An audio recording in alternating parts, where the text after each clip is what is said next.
Hello everyone and welcome back to Animation Pilgrimage, the show where Sean and I take a look at every single theatrically released animated film in chronological order. I am Tennille. And I'm Sean. And today we watched another Toei animation film, Shock and Surprise. We've been getting these a lot. Uh-huh. And we still will be. Mm-hmm. And this was a weird one. Do you want to say the name of the film? Flying Phantom Ship. So it's like, okay, we're doing like a pirate thing maybe? I don't know. And I gotta say, I felt like this movie flipped genres on me real quick from what I thought it was going to be into something completely different. Yeah, because we started the movie, we're like... Is this like a Scooby-Doo thing? Yeah, it feels very Scooby-Doo. And then... Like, ooh, there's a ghost ship, and now we're in a house, and there's a skeleton man, and there's like a kid, a Scooby-Doo looking dog, his dad, an old rich guy, and his wife. It's like, okay, we're doing like a Scooby-Doo spooky house thing. No, then it switches.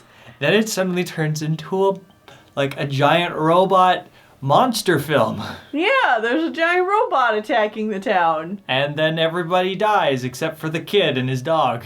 Yeah! So he gets fostered by the old guy that they saved earlier in the movie. And turns out that guy's evil and made the robot in the first place. And there's... the guy is working with some dude called Bao? Yes? Some dude named Bao that is selling Bao Cola, which if Boa Juice? Boa Juice? It seems like a stand-in for like Coca-Cola or something like that. Yeah. But it's like, it's the popular drink that everybody's drinking, and apparently if you drink too much of it, you dissolve into nothing. Yeah, you just like turn into sea foam, literally. And the kid finds out about all of this, and he tries to expose the old guy on TV, and then a giant crab bursts through the wall and says, I was sent by Bao, and how dare you let people know that we exist, so I'm gonna kill you.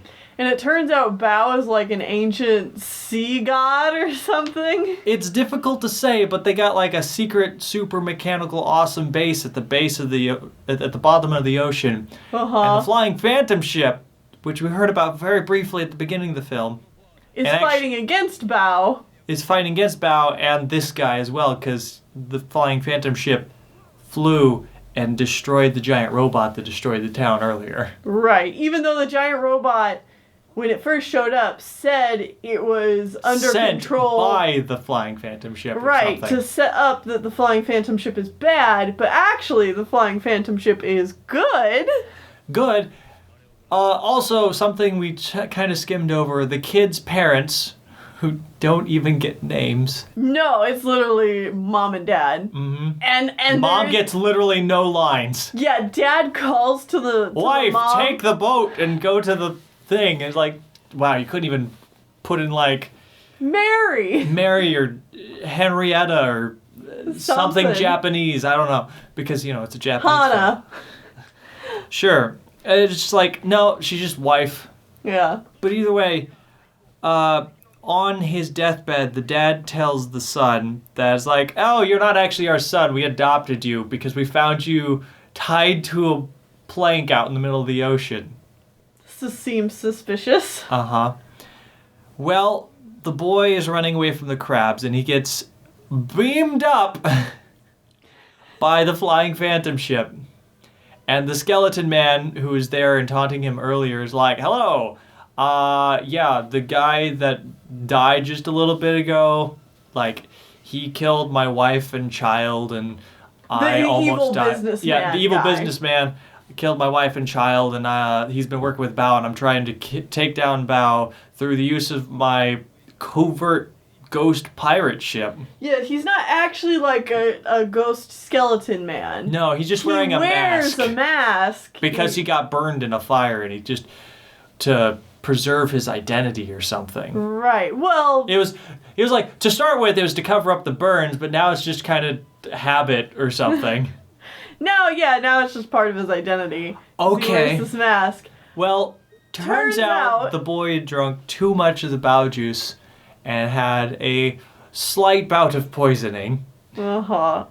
The doctor on the ship and his assistant, who is a girl the same age as the guy, The boy, of course, are able to save him. But apparently he accidentally hit the anti-radar switch. So now their boat can be seen and gets shot down. Uh-huh. And floats to the bottom of the sea, where everyone on the ship is now dead, except for Skeleton Pirate Man, the girl, and the guy, and I think maybe the doctor. But, like, there's a whole crew. And the dog. Oh, and the dog. Dog just kind of exists. Yeah. Like, they're all there. Dog just kind of exists as a punching bag in this movie. Mm-hmm. Poor dog. And so the Skeleton Man, his face is finally revealed, and the boy's like, oh, you are the person in this photograph of my real parents. You're my dad. What? He's like, yeah, I tied you to a plank and I thought you were dead because I couldn't find you and stuff, and good for you. Also, it turns out the girls... Parents, don't tie your children to planks of wood.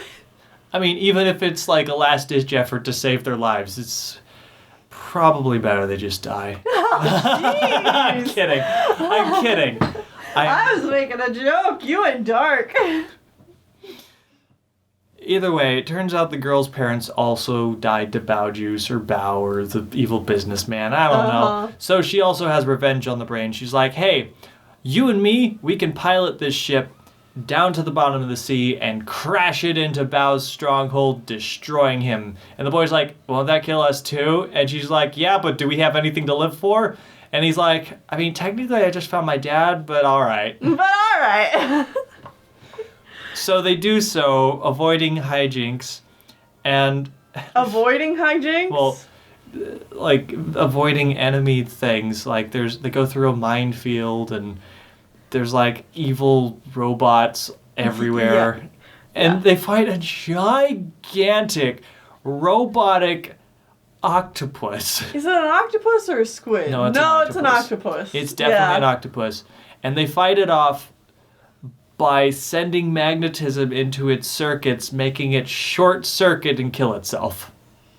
Yeah, and they like send the ship after it, and then they like do an escape pod thing. Well, they send the ship into Bao's stronghold, and they escape pod out with the 4 people that are left alive on the ship. Yeah. Because the ship is just getting blasted by everything. But either way, the ship somehow makes it into the door before it closes, because of course there's like a closing door thing. Oh yeah, yeah. It makes it in, it explodes, everybody makes it to the surface, so they're like, yeah, we did it. And then we get like this weird shot of the base, except suddenly an absolutely ludicrously large mollusk or clam thing bursts out of the ground where the base was and then just disappears again. I was like, was that supposed to be Bao? Is Bao still inside his ship? Is this setting up a sequel? What does this mean? I thought Bao was the octopus. No, Bao wasn't the octopus. But it wasn't. No, I knew Bao wasn't the octopus. I knew that was just another defense mechanism. We just never see Bao. Is the clam Bao? I don't know. But either way, everyone lives happily ever after, except for the millions that died. Right. The end. The end. The guy and the girl and the dog go off boating because they're not sick of the ocean yet. I mean, that's probably good living in Japan. Mm-hmm. You don't want to be sick of the ocean. Yeah. This was a weird movie. Yeah. I'm glad you got through that summary, just like, whoosh. Just like, you know what? Just gonna fly through it, because like, because how do you talk happen. about this before knowing what goes on? You can't. You're just like, and then this happened, and then this happened, and then suddenly aliens. Yeah. It's like, oh, we're doing Scooby-Doo. No, we're doing giant robot monster film. No, we're doing sea monsters under the sea. No, wait, we're doing alien ships. Also, there's a horror element from, like, people dissolving. Yeah. All right. That was one thing I wanted to talk about with this movie, is it's weird. I would figure that after Horus Prince of the Sun, and how we talked about how, like, that whole thing went down, I figured that Toei would go back to trying to make, like, their kind of kiddie pandering movies. Mm-hmm. But this definitely feels more akin to Horus than The World of Hans Christian Andersen. Absolutely, but this one still was, I gotta assume, rushed out a lot faster. Oh, yeah. Probably still less than a year turnaround time. Mm-hmm. Which is ludicrous. Yeah, it's definitely going for that older audience, but yet this film just has, like, no solid idea of what exactly it wants to be. And there's like not, like, even a moral. Yeah, it's like a murder crime drama, but where murder and crime just kind of happen because, and not really because, like, there's any real motive behind it, or just, we're done with these characters, move on. Yeah. They're dead now. Yeah. But at the same time, our main boy character takes the death of his foster parents, like, pretty seriously. Like, he cries for a good few minutes on screen with their dead bodies there, and it's just like, oh, okay, well. Huh. This movie had a lot of whiplash. Oh, yeah. Yeah. It definitely feels like one of those films where there was too many hands in the pot. Or, like, yeah, there's too many hands in the pot and no main person stirring it. Yeah, it's just like everybody had an idea. Like, I want the movie to be this. And someone's also like, well, I want the movie to be this. Everyone just kind of did their own scene, and then, like, they got to the end of the movie and they're like, oh, no. How do we put these together? And then, like, they had to do some, like, real quick. And then they switched over to doing this type of thing. Yeah. Yeah. Yeah, because this movie wants to have, like, twists and reveals and stuff, but there's just not enough cohesion to really make them feel like good payoffs. Yeah, it's like enough cohesion or, like, likability of any of the characters. Because I wouldn't say I hate the characters, but I don't feel attached to any of them, really. Yeah. I do feel bad for the dog. Yeah, because the dog is just literally yelled at pretty much all the time. Mm-hmm. Even when the dog is being nice. Like, after the kid loses his foster parents, there's a scene where the boy's just like, get out of here, I don't want you anymore, because I'm angry and all alone, and the poor dog is just like, I'm trying to make you feel better. And the boy, like, yells at him some more and throws stuff at him. Just, like, be nice. Give your dog a hug, man. Mm-hmm. At least you still have the dog. Yeah. Also, the dog just kind of shows up when it's convenient. Yeah, like, a lot of times the dog will just disappear, and then it's like, oh, now we're in this other place and the dog is there, even though we haven't seen the dog for, like, 3 scenes. Yeah. And there was no establishment of how the dog got on the flying phantom ship. Yeah, it was just like, oh, the dog's there too, okay. Okay. I think that's really it. Yeah, I don't know what else to say about this movie other than it was a wild ride, so if you just want, like, I guess like a popcorn film where you can mostly turn your brain off and just watch weird Japanese action. Laugh at the weird leaps in logic. Mm-hmm. Sure, check it out. The animation's not bad. Yeah, this was by no means horrible, but it was just, like, really unfocused and made big leaps in logic to, like, get from one thing to another, and you're just like, okay. Also, something came back that we haven't seen in a bit. Sliding onto screen. Oh, yeah. Which is something that was really bad in Cyborg 009. Uh-huh. Or 7? 009. 009. 009. not like where 007. everyone just like slides in and off a screen. That was happening again here, but to a much lesser extent. A character would slide into frame and then act and emote, as compared to just slide in and their mouth would flap around for a while. Yeah. So, yeah, the animation is better than that for sure. Mm-hmm. But definitely still a very rushed production and not a whole lot memorable going on. No. And there's not even any real good history to say on this one. The only history I have is that, like... It came out.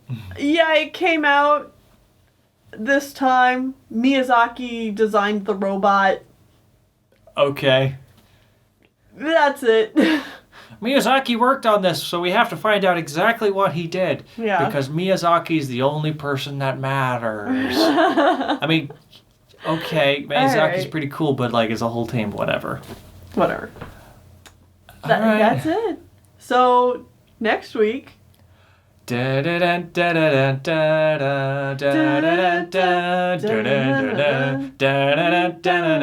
a boy named Charlie Brown. Yeah. We're going to America for the first Charlie Brown movie.